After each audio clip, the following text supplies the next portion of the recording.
Pittsburgh Steelers and the Cleveland Browns. This is down to a point and a half in favor of the Browns. 32.5 is available out there. There's a lot of 33s as well. Steven, we have not seen a total this low in a non-weather game, basically, since we have been doing this in like the era that we can like go back and look. You can see some of these totals that were like 32s and 33s, but it was in games that have like 40-mile-an-hour winds and stuff like that or whatever. But in a calm weather game, we have not seen a total this low, basically since we've been doing this. We know Deshaun Watson done for the season, and the Steelers offense is the stink. So what do you see here, Steelers and the Browns? I hate Pittsburgh.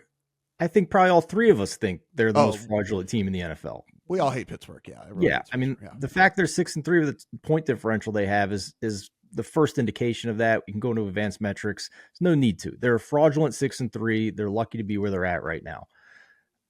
But at the same time, if you want to fade him this week, you need to bet on Dorian Thompson-Robinson to win a game in the NFL. Like with two backup tackles without his star running back, that's a big ask. So straight up against the spread, it's a stay away for me.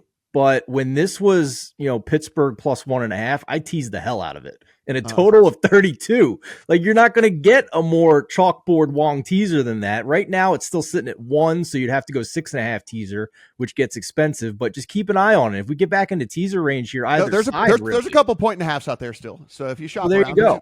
There's a couple. I'd be fine teasing either side of this game. I mean, this is the same total as Iowa versus Northwestern a couple of weeks ago.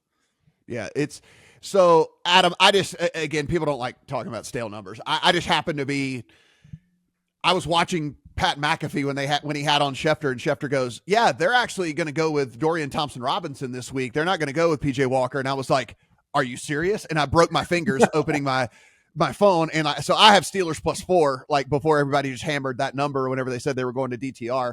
I guess my question to you, and I did ask myself this after I made the bet, because I was like, did I overreact here? Is there really a difference in DTR and PJ Walker? Because PJ Walker, according to the stats that we get, is literally a bottom 3 quarterback in the NFL. So even if DTR's worse, he's just going to be the worst quarterback in the NFL. The other guy was the third worst. So what does it really matter in all of this? It's the handicap is the Browns defense good enough to hold the Steelers to like 13, and can the Steelers score, 17? We're overreacting overall to the Browns quarterback situation. And we're overreacting because the time that we saw Dorian Thompson-Robinson, remember the circumstances of that game. Everyone, all the way down to Kevin Stefanski, thought that Deshaun Watson was playing in that game. Deshaun Watson told everybody he was playing in that game. And then he went out pre-game, tried out his shoulder, and couldn't go. And that's what Dorian Thompson-Robinson got thrown into. They've had a week to game plan it. I don't believe that there is a significant difference between DTR and PJ Walker. And I want everybody to remember something. PJ Walker came in against San Francisco, played terribly, and Cleveland won.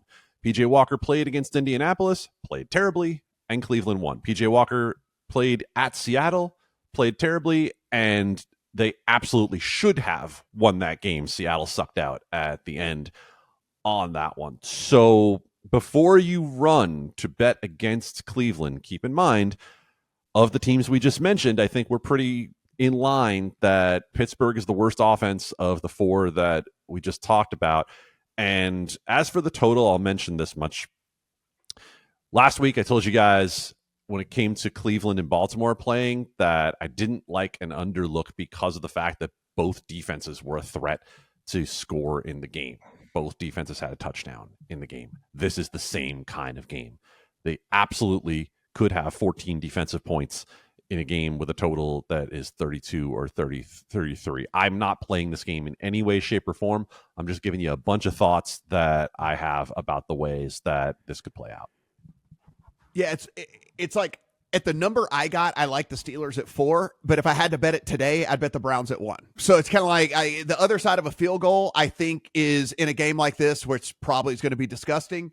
I'll take the other. I would have taken either team on the other side of a field goal, right? So yeah. Either team on the other side of field goal would have been a bet for me. And then now sitting at 1, I'd probably play the Browns just strictly because we know there's one good unit right on the field, and there's one good unit on the field, and that is the Browns defense. And before people start talking about the Steelers defense, guys, I before we knew about the Deshaun Watson stuff, I was talking to you guys in Slack, and I was like, hey, by the way, if we kind of take a look here, what has transpired over the last little bit with this Steelers defense, and we're getting a Steelers defense that gave up, a lot of yards to not great quarterbacks. I mean, I guess you could say Trevor Lawrence is good, but I mean, 289 to Love, 262 to Levis, and 292 to Trevor Lawrence the last 3 weeks against this Pittsburgh defense. And so maybe DTR can do enough on the offensive side. That's kind of why I said, like, at 1,